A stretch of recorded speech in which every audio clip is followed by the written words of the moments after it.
The B series are a family of inline 4-cylinder double overhead cam automotive engines introduced by Honda in 1988 and were produced for 12 years. The Honda B series is arguably one of the greatest naturally aspirated 4-cylinder engines ever created and are still popular to modify today. They were known for their bulletproof reliability and high revving nature, with the ability to make up to 116 horsepower per litre of displacement from factory.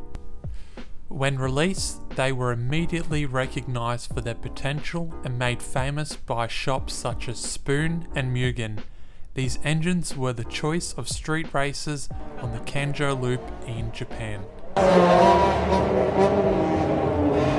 At the same time, Honda was producing the D series, which were primarily single overhead cam engines designed for more economical applications.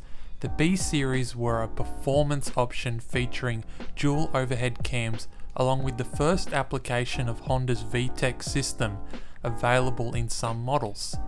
VTEC meaning variable valve timing and electronic lift control. VTEC was operated by an electronic solenoid mounted on the head of the engine that would allow pressurized oil to lock in position a secondary camshaft profile with increased lift and duration to allow more air into the engine. This would take place anywhere between 4,500 and 6,500 RPM.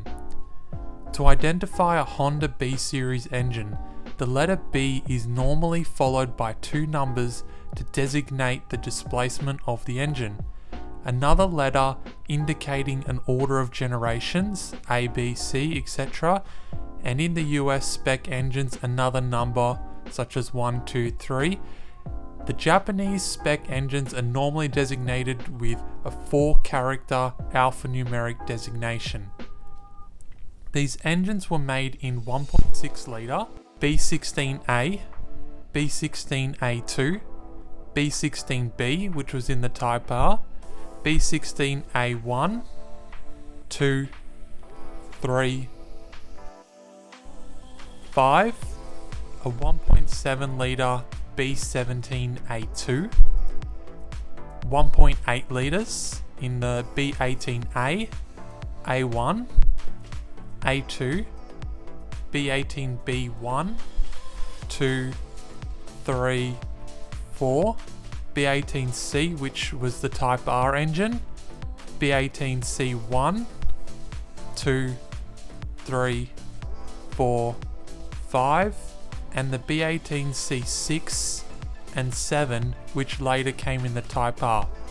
And to conclude the lineup, there was B20 and B20B engines.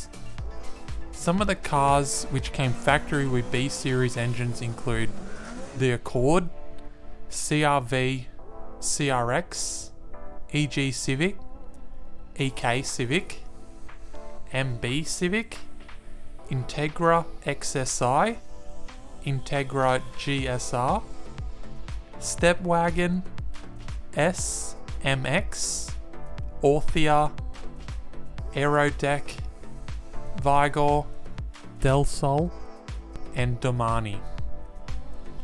There was also quite a few transmissions options available for the B series lineup, which varied mostly in regards to the final drive ratio and LSD and non-LSD options.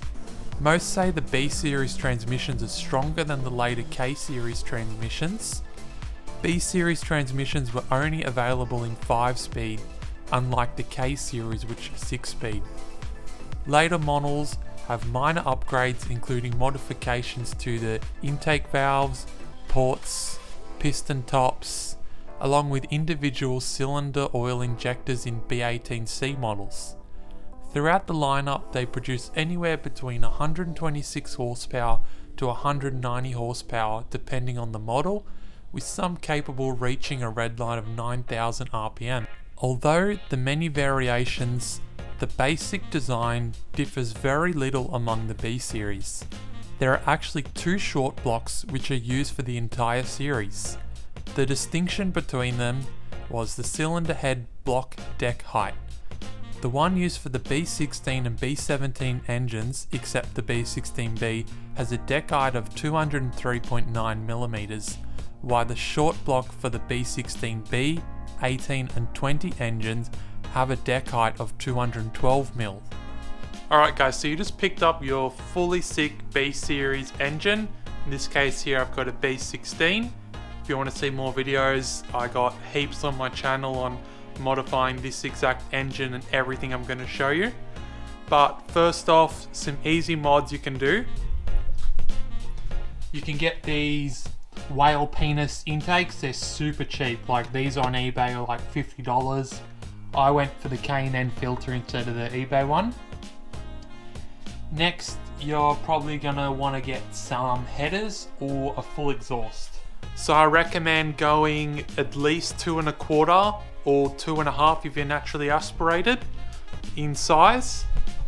So after that, you might think about upgrading your intake manifold. This one's Skunk. They make different ones, Edelbrock for example. And once you've got that, you can actually go ahead and upgrade your throttle body to a slightly larger one, maybe 70mm like I've got here. Once you got all those mods, you want to go and get a tune to get the most out of them.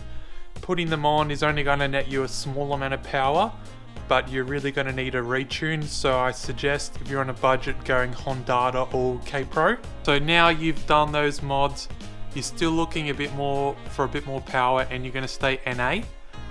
On this engine, I've also gone ahead and done forged rods and pistons. And those pistons are actually high compression as well, so it's razor compression up to 12:1.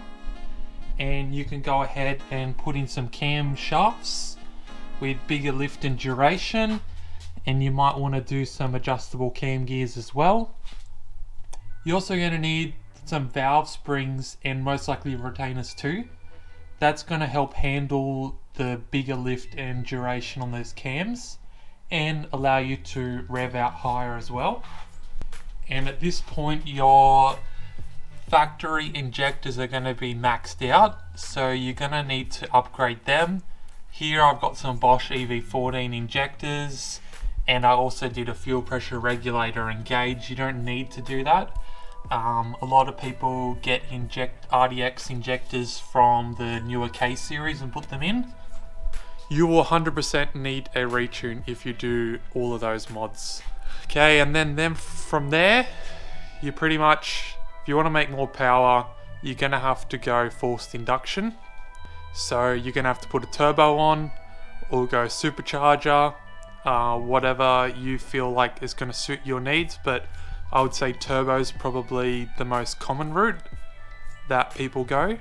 And also, if you do just have a non-VTEC engine, you can go ahead and just purchase a VTEC head and chuck it on top of your non-VTEC bottom end and run an oil line up for that. So they've got LS VTEC conversion kits you can buy, and you'll hear people refer to this conversion as a Frankenstein.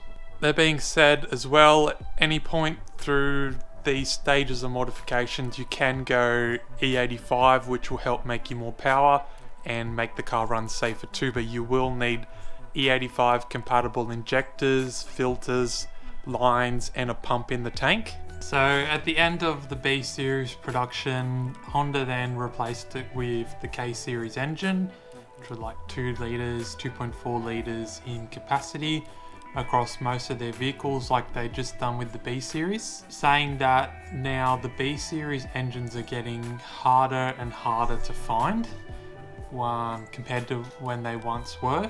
So a lot of people now aren't putting B series in their cars, they're actually going to the K series just because of the availability, cheapness, and also they make more power than the B series do.